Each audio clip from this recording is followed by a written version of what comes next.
பல்லாவரம் என்ற ஒரு ஊர். பள்ளிக்கூடம் செல்லும் வயதில் அந்த சிறுவனுக்கு எதன் மீதும் பெரிய பற்றில்லை.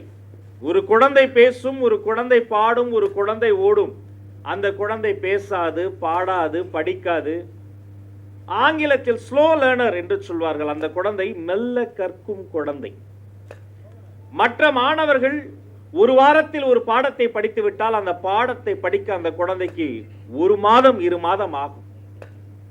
அப்படிப்பட்ட அந்த குழந்தை ஒரு நாள் விளையாடி கொண்டிருந்த போது பாம்பு தீண்டி துள்ள துடிக்க அரசு மருத்துவமனையினுடைய அவசர சிகிச்சை பிரிவில் வைத்திருந்தார்கள். பெரும்பாடுபட்ட அந்த குழந்தையை காப்பாற்றினார்கள். அந்த பாம்பு தீண்டல் சம்பவத்தோடு அந்த குழந்தைக்கு விளையாட்டு மறுக்கப்பட்டது, மைதானம் செல்வது மறுக்கப்பட்டது. என்ன செய்வதென்று தெரியாது தவித்து போன அந்த குழந்தை வேறு வழி இல்லாமல் நடந்தே சென்று தன் வீட்டுக்கு அருகில் இருந்த ஒரு சிறிய நூலகத்தின் உள்ளே சென்றது. அந்த நூலகம் ஐயா அடிகளார் வாழ்ந்த வீட்டையே நூலகமாக மாற்றப்பட்ட அந்த நூலகம். அந்த நூலகத்திற்கு சென்ற அந்த மெல்ல கற்கும் குழந்தையான அந்த சிறுவன் வேறு யாரும் அல்ல, இன்று மாண்புமிகு தமிழ்நாடு பள்ளிக்கல்வித்துறை தமிழ் வளர்ச்சித்துறை அமைச்சராக இந்த ராஜமோகன் என்ற சிறுவன் தான் என்பதை கூறிக்கொள்கிறேன். அடிகளார் அவர்களினுடைய வீட்டை பார்க்கிற பொழுது நாங்கள் அந்த காலகட்டம் என் நெஞ்சில் நிழலாடுகிறது. அது பங்களா, ஒரு அரண்மனை போல இருக்கும். ஓட்டு வேலை வீடுகள் மட்டுமே நிறைந்திருந்த அந்த பல்லாவரத்தில் அவருடைய வீடு மாட மாளிகை போல இருக்கும். திரும்பிய திசையெல்லாம் மரச்செறிவு, தென்றல் தவழும், புத்தக வாசம் காற்றில் கலக்கும். சரி, நூலகம் உள்ளே சென்று ஒரு நூல் படிக்க அல்ல பார்க்கவாது முடியுமே என்று அந்த நூலகத்தின் உள்ளே சென்று வாசகனாக உள்ளே நுழைகின்ற போது எத்தனை சிறிய வாசகனாக இருந்தாலும் வாசலிலேயே ஒரு நூலை நீட்டி அதில் கையொப்பம் வாங்குவார்கள். அந்த சிறுவனுக்கு அதில் ஒரு கர்வம். அந்த கையொப்பம் இட்டு அந்த நூல்களை எடுத்து படித்து இன்று சிந்தித்து பார்க்கிறேன். மறைமலை அடிகளார் அவர்களினுடைய பெயரை பல்லாவரத்தில் இருக்கக்கூடிய ஒரு அரசு பள்ளிக்கூடத்திற்கு சூடியிருக்கிறார்கள். மறைமலை அடிகளாரினுடைய திருப்பெயரில் அஞ்சல் உரையை அரசாங்கம் வெளியீடு செய்திருக்கிறது. சென்னையை தாண்டி ஒரு நகர் உருவாக்கி அங்கு சிலை நிறுவி மறைமலை நகர் என்று இந்த தமிழ்நாடு அரசு கௌரவம் கொடுத்திருக்கிறது.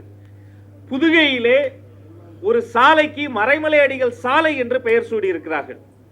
நாகையிலே ஒரு வெண்கல சிலை நிறுவி மறைமலை அடிகளாருக்கு ஒரு பெரும் பெருமையை கௌரவத்தை கொடுத்திருக்கிறார்கள். 19ஆம் நூற்றாண்டில் பிறந்து 20ஆம் நூற்றாண்டில் கல்வி பணிகள் செய்து 21ஆம் நூற்றாண்டில் அவருடைய பெயர் தலைத்திருக்கிறது. இல்லை இல்லை, இனி வரும் எல்லா நூற்றாண்டும் தூய தமிழ் பற்றாளரான மறைமலை அடிகளின் புகழ் ஓங்கி நிலைக்கும் என்பதில் மாற்று கருத்து. அவருடைய தமிழ் பற்று ஒரு பண்பாட்டு தொடர்ச்சி. அவருடைய தூய தமிழ் சேவை ஒரு ஒலிம்பிக் தொடர்ஜோதி ஓட்டம். அன்று அடிகளார் கையில் எடுத்து ஓடினார். நேற்று புரட்சி புயல் வைகோ அண்ணன் அதை நாடாளுமன்றத்தில் சூடியிருந்தார். அவர்களின் வழித்தோன்றலாக தான் மாண்புமிகு தமிழ்நாடு முதலமைச்சர் சி ஜோசப் விஜய் அவர்கள் தமிழ் பற்றோடு எங்களை எல்லாம் ஆளாக்கி அழகு பார்த்துக் கொண்டிருக்கிறார். வேந்தர் ஐயா பல்வேறு கோரிக்கைகளை, பல்வேறு ஆலோசனைகளை இந்த மன்றத்தில் வைத்தார். மூத்தோரை, முன்னோடிகளை, அவர்தம் அறிவுரைகளை, ஆலோசனைகளை மறுக்கக்கூடிய கூட்டம் அல்ல, செவிமடுத்து அதை ஆவண செய்வதற்காக ஓடோடி உழைக்கக்கூடிய கூட்டம் நாங்கள் என்பதை இந்த மன்றத்தில் பெருமையோடு சொல்லிக் கொள்கிறேன். எதற்காக அடிகளார் அவர்கள் ஆசைப்பட்டாரோ அந்த தமிழ் பற்றோடு தான் திக்கெட்டும் திசையெட்டும் ஓடி சென்றிடுவேர் 8 திக்கும் கலை செல்வங்கள் யாவும் கொணர்ந்து இங்கு சேர்ப்பீர் என்று சொன்னானே முண்டாசு கவிஞர். அதே போல பல நாடுகளில், பல தேசங்களில் சிதறி கிடக்கிற தமிழர்களை எல்லாம் ஒன்றிணைத்து இன்று தமிழனுக்கென்று ஒரு தேசம் இல்லை, ஆனால் தமிழன் இல்லாத தேசமே இல்லை. 196 நாடுகளில் தமிழர்கள் கோலோச்சி கொண்டிருக்கிறார்கள் என்பதை பெருமையோடு நினைத்து பார்க்கிறேன்.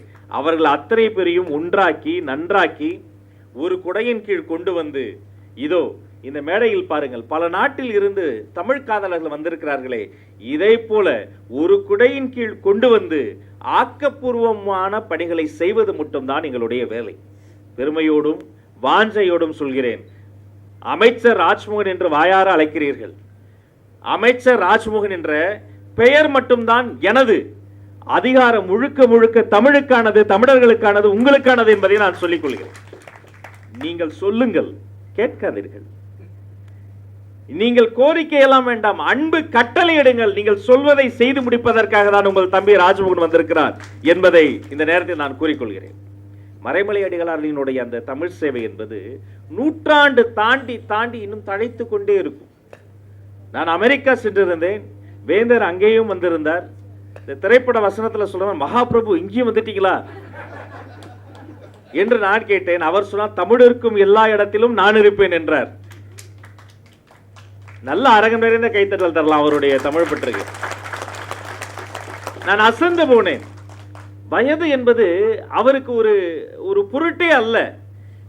அவர் அமெரிக்காவிலும் அந்த கடுமையான ஒரு தட்பவெப்பநிலை மாற்றத்தில் இங்க பகல்னா அங்க இரவு, அங்க இரவனா இங்க பகல், அங்க நின்று ஒரு தமிழ் பணியோடு அங்க நான் போய் பார்த்தேன்.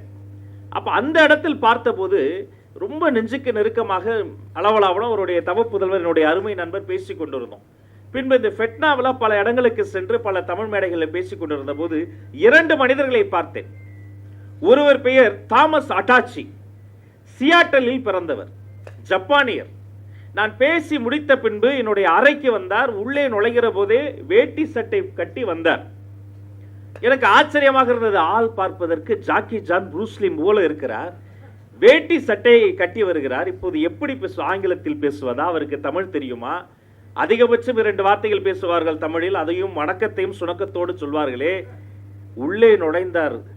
அடை மழை போல, ஐயா வணக்கம், நான் திருக்குறள் காதலன் தாமஸ் அட்டாச்சி, உங்களை சந்திக்க வந்திருக்கிறேன், உங்களிடம் நேரம் கிடைக்குமா? நான் அசந்து போனேன், சிலிர்த்து போனேன். நீங்கள் ஜப்பானியர், எப்படி இப்படி நல்ல தமிழ் பேசுறீங்கன்னு அவர் சொன்னாரு. திருக்குறள் என்ற ஒரு புத்தகத்தின் மொழிபெயர்ப்பை முதலில் படித்தேன். பின்பு அந்த திருக்குறள் மொழிபெயர்ப்பை ஏன் நமது மொழியிலேயே நான் செய்யக்கூடாது என்று அதை நான் மொழிபெயர்ப்பு செய்ய தொடங்கினேன். சில பல ஆண்டுகள் சென்றது. இப்போது நான் பாதி தமிழன் ஆகிவிட்டேன். சுத்த தமிழில் பேசி என்னிடம் கை குலுக்கினார். நான் சொன்னேன், இல்லை இல்லை, நீங்கள் முழு தமிழராக மாறிவிட்டீர்கள். என்று திருக்குறளை நீங்கள் கையில் எடுத்தீர்களோ அன்றே முழு தமிழராக மாறிவிட்டீர்கள் என்றேன். இன்னொரு அம்மா, அந்த அம்மா, அவங்க அம்மா பேரு கோயா. அவங்க ஒரு முறை மதுரைக்கு வந்திருக்கிறாங்க. இந்தியாவுக்கு வந்தபோது, மதுரைக்கு வந்தபோது இங்கு மதுரையில் இருக்கக்கூடிய இசை கருவிகளை பார்த்திருக்கிறாங்க. தவில், நாதஸ்வரம், பறையெல்லாம் பார்த்து அவர்களுக்கு பெரிய ஆச்சரியம். பின்பு அதை கற்றுக்கொள்வதற்காக இங்கு இருக்கக்கூடிய கலைஞர்களை சென்று சேர்ந்து அவர்களிடம் பேசியிருக்கிறாங்க. அப்ப அந்த கலைஞர்கள் தமிழ்ல தான் பேசுறாங்க என்பதால் தமிழ் கற்க தொடங்கி இருக்கிறாங்க. தவில், நாதஸ்வரம், பறை கற்றுக்கொள்ள ஆசைப்பட்டு, அதை கற்றுக்கொள்வதற்காக தமிழ் கற்றுக்கொள்ள ஆசைப்பட்டு என்னிடம் தூய தமிழில் அரை மணி நேரம் பேசினார். பறையை விட்டு விடாதீர்கள், உலகம் முழுக்க கொண்டு சேர்க்க வேண்டும் என்று ஒரு அமெரிக்க பெண்மணி என்னிடம் பேசினார். அதையெல்லாம் சிந்தித்துக் கொண்டே அண்ணனை சிந்தித்ததும் என் நெஞ்சில் நிழலாட விமான ஊர்த்தியில் திரும்பி வந்து கொண்டிருந்த போது நான் நினைத்து பார்த்தேன். என்னுடைய உதவியாளர் என்னுடைய அலைபேசியில் அனுப்பியிருந்தார். அந்த மின்னஞ்சலை திறந்து பார்த்தேன். மறைமலை அடிகளாரினுடைய நாளன்று காலையில் அவருடைய இல்லத்திற்கே சென்று மலர் மாலை சூட வேண்டும், மாலையில் நம்முடைய நூலகத்தில் ஒரு விழா இருக்கிறது, பங்கெடுக்க வேண்டும் என்று குறிப்பிட்டிருந்தார். அப்போது நினைத்து கொண்டேன், மறைமலை அடிகளார் மறையவில்லை. தாமஸ் அட்டாச்சி மூலமாக, கோயா மூலமாக உலகெங்கும் தமிழ் காதலராக மாறிக்கொண்டிருக்கக்கூடிய ஒவ்வொரு மனிதனின் மூச்சு காற்றிலும் அடிகளார் வாழ்ந்து கொண்டே இருக்கிறார் என்பதை நான் நினைத்து கொண்டேன். என் அறைக்கே வந்தார்கள், அழைத்தார்கள். நான் அடுத்த முறை நீங்கள் வரவே வேண்டாம், ஒரு அலைபேசி போதும், ஓடோடி வந்து நிற்பேன், இது கடமை என்று சொன்னேன். கடமை மட்டுமல்ல, இது கடன், நன்றி கடன். அவருக்கு எங்களுடைய தலைமுறை செய்ய வேண்டிய நன்றி கடன். அண்ணன் வைகோ அவர்களுக்கு ஒரு செய்தியை சொல்ல வேண்டும். அவர் எங்களுடைய ஆக சிறந்த பேச்சாளர் என்று ஒரு பட்டியல் போட்டால் அந்த பட்டியலில் இருக்கக்கூடிய முதல் பேச்சாளர் இருப்பார் பாருங்க. அந்த முதல் பேச்சாளருக்கான பல்கலைக்கழகமாக இவர் இருப்பார், பாட புத்தகமாக இருப்பார். அந்த பேச்சுகள் எல்லாத்தையும் நாங்கள் இன்னைக்கு வலைதளத்தில் காணொலி காட்சிகளை காணொலிகளாக, கேட்பொலிகளாக நாங்கள் பார்ப்பதுண்டு, கேட்பதுண்டு. எனது அறைக்கு வந்த மறுமலர்ச்சி திராவிட முன்னேற்ற கழக தோழர்கள் எனக்கு ஒரு புத்தகத்தை பரிசீலித்தார்கள். அதை புத்தகம்னு சொல்ல முடியாது, ஒரு தலையணை அளவிற்கு அத்தனை பெரிய புத்தகம். சிறையில் பூத்த மலர்கள். ஒரு மனிதன் இத்தனை பெரிய புத்தகத்தை எழுதியிருக்கிறார் என்றால் எத்தனை நாட்கள் சிறையில் இருந்திருப்பார், அதற்கு பின்னால் எத்தனை பெரிய அனுபவம். தனது வாழ்நாளில் பாதையை சிறைக்கு எழுதி கொடுத்த செம்மல் ஒரு தமிழ் காதலர் நம்மிடையே வாழ்ந்து கொண்டிருக்கிறார். அவர்களிடம் அந்த புத்தகத்தை வாங்கி அந்த நூலை என்னுடைய தனி நூலகத்திற்கு நான் அழைத்து சென்றேன்.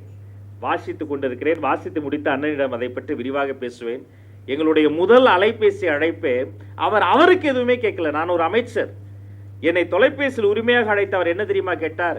அண்ணாவுக்கு ஒரு பிறந்த நாள் கொண்டாட வேண்டும், அதற்கு வள்ளுவர் கோட்டம் கேட்டார். இரண்டாவது தலைப்பு என்ன தெரியுமா? அப்போதும் அவருக்கு எதுவும் கேட்கவில்லை. நமது சின்னஞ்சிறுவன், நம்முடைய தமிழ்ச்செல்வன் லிடிய நாதஸ்வரம் சிம்பொனி இசையமைத்து திரும்ப வருகிறான், ஒரு அரசு மரியாதை கொடுக்க கூடாதா என்று தமிழுக்காக, தமிழர்களுக்காக தொடர்ந்து கேட்டுக்கொண்டே இருக்கக்கூடிய ஒரு தூய தமிழ் பற்றாளர் அண்ணன்.